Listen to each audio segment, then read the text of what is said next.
Hello students, आज हम फिर से एक नया क्वेश्चन सॉल्व कर रहे हैं फायर इंश्योरेंस के क्लेम का। ये हमारा है क्वेश्चन नंबर 11। क्वेश्चन में क्या दिया हुआ है, मिस्टर सिंह है जो जिसके पास एक लॉस ऑफ प्रॉफिट पॉलिसी है और उसने बोला कि जो फॉलोइंग इन्फॉर्मेशन दी गई है उससे अमाउंट ऑफ क्लेम कंप्यूट करने के लिए।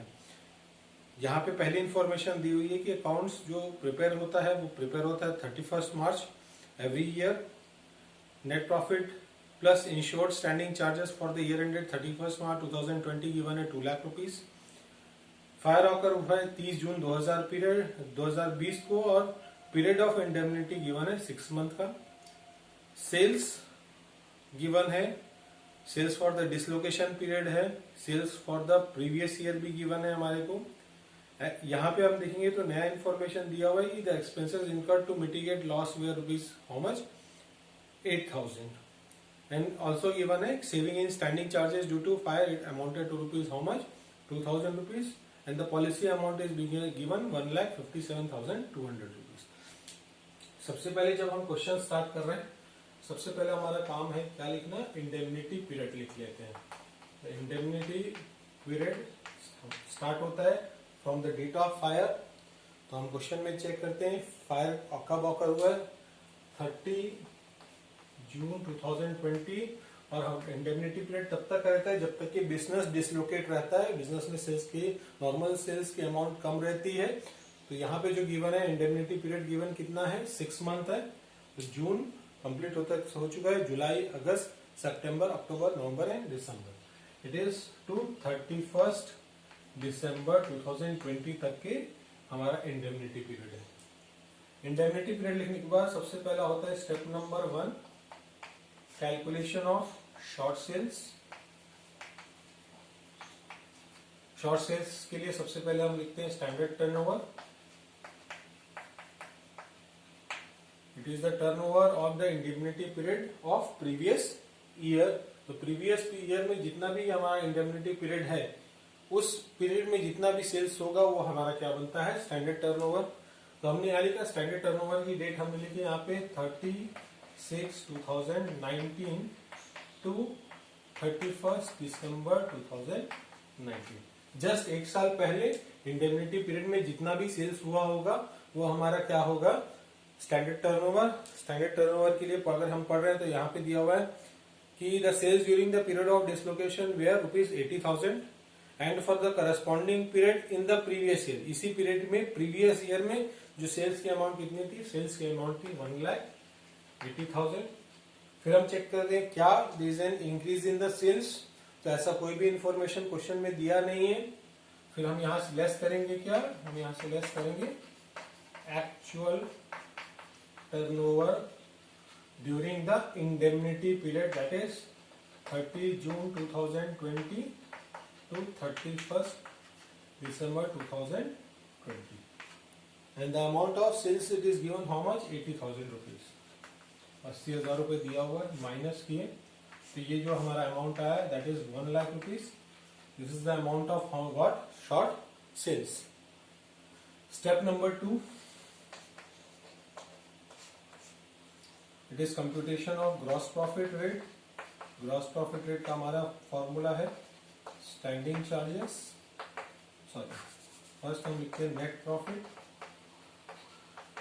Plus standing charges divided by net sales multiplied by 100। तो ये याद रखना है हमको, यहाँ पे जो भी इंफॉर्मेशन लिखनी है वो प्रीवियस फाइनेंशियल ईयर जो कंप्लीट हो चुकी है उसकी इंफॉर्मेशन लिखनी है। तो हम चेक करते हैं क्या दिया हुआ है, sales for the year ended 31 March 2020। Previous financial हर साल 31 मार्च को बुक क्लोज होता है।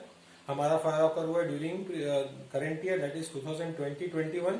तो हमको यहाँ क्या याद रखना है, फाइनेंशियल ईयर 2019-20 का जो भी इंफॉर्मेशन होगा वो यहाँ पे हमको लिखना है।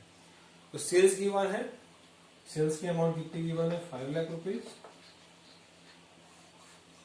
फिर हम चेक करते हैं नेट प्रॉफिट की इंफॉर्मेशन पॉइंट नंबर 2 में बताया है the net profit plus insured standing charges for the year ended 31 March 2020 is rupees how much 2 lakh rupees. तो हमको दोनों मिला के अमाउंट बता दिया है 2 लाख रुपीज मल्टीप्लाइड किए किससे, 100 से, तो ये जो हमारा आंसर आ रहा है, ये आंसर आ गया कितना, 40%। स्टेप नंबर 3, स्टेप नंबर 3 में हम क्या कंप्यूट करेंगे, loss of profit. Loss of profit निकालने के लिए सबसे पहले हम क्या लिखते हैं, point number A, short sales multiplied by gross profit rate. Short sale कितना आया है, 1 लाख रुपीज, ग्रॉस प्रॉफिट का परसेंटेज कितना है, 40%, तो दोनों को मल्टीप्लाई किए, तो it is 1 lakh multiplied by 40%, तो ये कितना आ गया, 40,000। पॉइंट नंबर बी, हम ऐड करते हैं, that is add, point number B, increased cost of working. जब हम इंक्रीज कॉस्ट ऑफ वर्किंग लिखते हैं, यहाँ पे दिया हुआ expenses incurred to mitigate loss, मतलब लॉस को कम करने के लिए कोई अगर कंपनी खर्चा कर रही है तो वो आपका बन जाता है क्या, इंक्रीज कॉस्ट ऑफ वर्किंग। और यहाँ पे वो खर्चा इसलिए किया जा रहा है क्योंकि आपके सेल्स के अमाउंट क्या हो, इंक्रीज हो। यहाँ पे आपको याद रखना है कि जितना भी एक्सपेंसेस कंपनी इनकर करिए उस पर जितना भी सेल्स इंक्रीज हो रहा है उस पर जो नेट प्रॉफिट होगा वो अब देखेंगे यहाँ पे हम कंडीशंस क्या क्या है। सबसे पहला कंडीशन होता है पॉइंट नंबर 1, दैट इज हम क्या है, लीस्ट ऑफ 4 कंडीशन। जो 4 कंडीशन होगी, 4 कंडीशन में जो लीस्ट होगा वही हमारा क्या बनेगा, increase cost of working. Condition number 1 है एक्चुअल एक्सपेंसेस इनकर्ड। तो एक्चुअल एक्सपेंसेस इनकर्ड कितना दिया हुआ है, एक्चुअल एक्सपेंसेस इनकर्ड दिया हुआ 8,000 rupees. Point number 2, that is gross profit on sales avoided through increased cost of working. इसका ये मतलब है जो हम 8,000 रुपए एक्सपेंसेस इनकर कर रहे हैं उससे कितना क्वांटम ऑफ सेल्स कंपनी का बढ़ रहा है, उसमें जितना भी प्रॉफिट होगा वो प्रॉफिट हमारा कंडीशन नंबर 2 में आएगा। यहाँ पे बताया नहीं है तो हम क्या एज्यूम करेंगे, कंपनी ने जितना भी सेल्स किया है, कंपनी ने उस ड्यूरेशन में कितना सेल्स किया, 80,000 का सेल्स किया हुआ है, और वो 80,000 का सेल इसलिए कर पाया है क्योंकि उसने 8,000 रुपए क्या किया है, एक्सपेंसेस इनकर किया है। तो यहाँ पे क्या याद रखना है, जो एडिशनल एक्सपेंसेस कंपनी कर रही है उस पे कहीं ना कहीं सेल्स पे इंपैक्ट होना चाहिए। और अगर हमको नहीं बताया कि कितना सेल्स पे इंपैक्ट हुआ है तो हम बोलते हैं कि टोटल जितना भी एक्चुअल सेल्स हुआ है वो इसी कारण से हुआ है क्योंकि कंपनी ने 8,000 रुपए या एडिशनल एक्सपेंसेस इनकर किया है। तो यहाँ पे टोटल कंपनी का सेल्स कितना है, 80,000 रुपीज है, मल्टीप्लाइड बाय ग्रॉस प्रॉफिट कितना है, 40%। तो ये मल्टीप्लाई किया तो कंडीशन नंबर 2 में कितना आ गया, 32,000 रुपीज अमाउंट आ गया। ठीक है, तो ये क्या याद रखना है, ये पॉइंट नंबर 2 सबसे इंपॉर्टेंट पॉइंट है। ये बोलता है कि जितना भी आप एडिशनल एक्सपेंसेस कर रहे हो उस पे जितना भी सेल्स पे इंपैक्ट पड़ रहा है, उस जितना भी सेल्स पे इंपैक्ट करने से कंपनी को जितना भी प्रॉफिट अर्न हो रहा है वो बनता है पॉइंट नंबर 2। क्वेश्चन में ये नहीं बताया था, क्वेश्चन में सिर्फ बताया कि 8,000 रुपए कंपनी ने एक्सपेंस किया है, उस 8,000 का एक्सपेंसेस करके कंपनी का कितना सेल्स बढ़ा है ये क्वेश्चन में दिया हुआ नहीं है। तो हमने ये एज्यूम किया, यहाँ पे आपको क्या एजम्पशन करना है कि जितना भी कंपनी का सेल्स हुआ इंडेमनिटी पीरियड में वो इसीलिए हुआ है क्योंकि कंपनी ने एडिशनल एक्सपेंसेस किया है, और अगर वो एडिशनल एक्सपेंसेस नहीं करती तो ऑटोमेटिकली उसकी सेल्स की वैल्यू भी कितना होती, 0 होती, और उस पर जो ग्रॉस प्रॉफिट का कैलकुलेशन किया वही बन जाता है हमारा पॉइंट नंबर 2।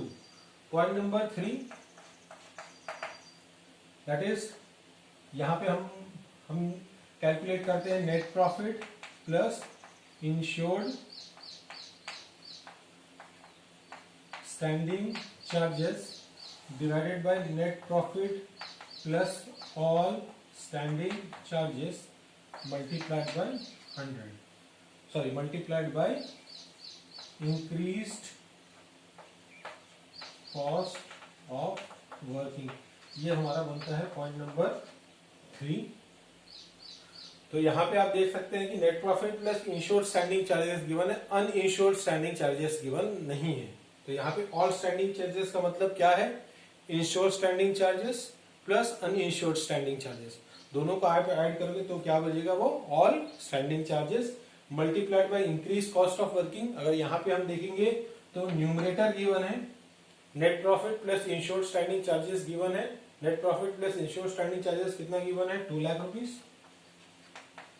डिवाइडेड बाय, क्योंकि अनइंश्योर्ड स्टैंडिंग चार्जेस गिवन नहीं है मतलब 0 हुआ, तो 0 प्लस 2 लाख वो हमारा डिनोमिनेटर बन गया, तो divided by 2 lakh multiplied by increase cost of working. Increase cost of working कितना आया, 8000। तो यहाँ पे भी अमाउंट कितना आया, 8000 पॉइंट नंबर 3 में। ये कैलकुलेट भी कर सकते हैं या हम पॉइंट नंबर 4 भी कैलकुलेट कर सकते हैं। पॉइंट नंबर 4 क्या बोलता है कि भाई बोलता है gross profit on adjusted turnover divided by gross profit on adjusted turnover plus uninsured standing charges multiplied by increased cost of working। तो दोनों पॉइंट नंबर 3 या पॉइंट नंबर 4 में से दोनों में से किसी एक मेथड से आपको कैलकुलेट करना है और उसमें से जो कैलकुलेट किया उसको कंपेयर करना है बाकी 2 पॉइंट से, और जो सबसे लीस्ट आंसर आएगा वो आपका क्या बनेगा, इंक्रीज कॉस्ट ऑफ वर्किंग। तो यहाँ पे क्या याद रखना है, जब भी आपको इंक्रीज कॉस्ट ऑफ वर्किंग दिया हुआ है तो उसको डायरेक्टली नहीं निकला है, वहां पे 3 कंडीशंस है और एक चौथी कंडीशन है, तो वहां पे जो सबसे लीस्ट आएगा वही हमारा क्या बनेगा, इंश्योर्ड स्टैंडिंग चार्जेस बनेगा। अब ये gross profit on adjusted turnover, अगर आपने पिछले क्वेश्चन में अच्छे से पढ़ा होगा तो ये gross profit on adjusted turnover रहता है हमारा amount out to be insured. तो हम ये चेक करते हैं amount out to be insured कैसे निकालते हैं, यही है फॉर्मूला हमारा, gross profit on adjusted turnover preceding 12 months from the date of fire. तो हम चेक करते हैं क्या फायर्स गिवन है, सॉरी सेल्स गिवन है for the year ended 30 June 2020, तो दिया हुआ है year the sales for the year ended 30 June 2020 is 5,24,000। तो amount out to be insured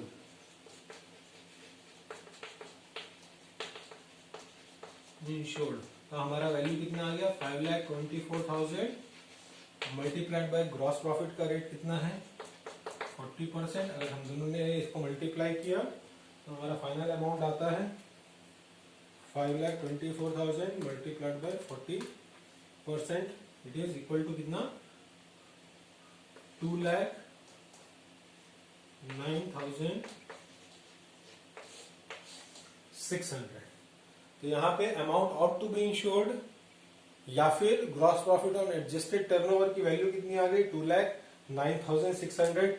यहाँ पे अगर हम सॉल्व करेंगे तो यार है 2,09,600 divided by 2,09,600 plus uninsured standing charges question में दिया हुआ नहीं है, plus 0 multiplied by increase cost of working कितना है 8,000 रुपीज है। तो हम चेक करेंगे ये दोनों पॉइंट में, आप देखोगे आंसर सेम आ रहा है हमारा। तो least of the condition number 1, 2 and 3 और कंडीशन नंबर 3 लेना है या 4 लेना है, दोनों में से एक ही हमको सॉल्व करना है। तो यहाँ पे हम देख रहे हैं सबसे जो लीस्ट अमाउंट आ रहा है, लीस्ट अमाउंट कितना आ रहा है, लीस्ट अमाउंट आ रहा है 8,000। तो हमारा इंक्रीज कॉस्ट ऑफ वर्किंग कितना होगा 8,000, टोटल कितना हो गया 48,000। अब इस 48,000 से हम क्या लेस करेंगे, less saving in standing charges. Question में सेविंग इन स्टैंडिंग चार्जेस भी दिया हुआ है, कितना दिया हुआ है saving in standing charges, it is how much, ये आया 48,000। 48,000 से हमने 2,000 माइनस किया, टोटल हमारा अमाउंट कितना आ गया 46,000। तो amount of loss of profit की अमाउंट कितनी आ गई 46,000। और इसमें आपको क्या याद रखना है, यहाँ पे जो सबसे बड़ा कैलकुलेशन है वो किसका हमें करना है, एडिशनल कॉस्ट ऑफ वर्किंग का कैलकुलेशन करना है।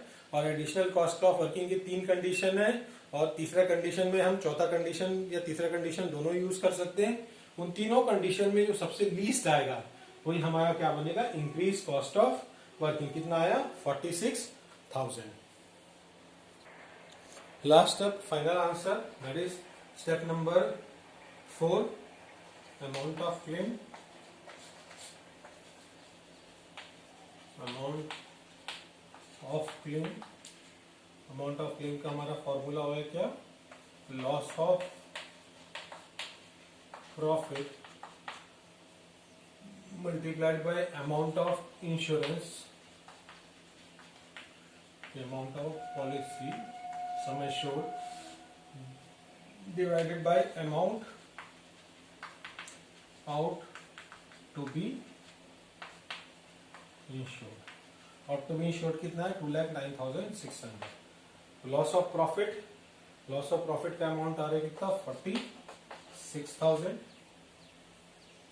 Multiplied by amount of insurance. Question में चेक करते हैं, अमाउंट ऑफ पॉलिसी गिवन है कितना, 1,57,200, जबकि पॉलिसी कितनी की होनी चाहिए थी, अगर 2,09,600 की होती या उससे ज्यादा की होती तो फुल क्लेम मिलता। कंपनी ने अंडर इंश्योरेंस लिया है, एवरेज कॉस्ट अप्लाई हुआ और अमाउंट ऑफ क्लेम भी क्या हो जाएगा, कम हो जाएगा। तो यहाँ पे हमने लिखा 2,09,600।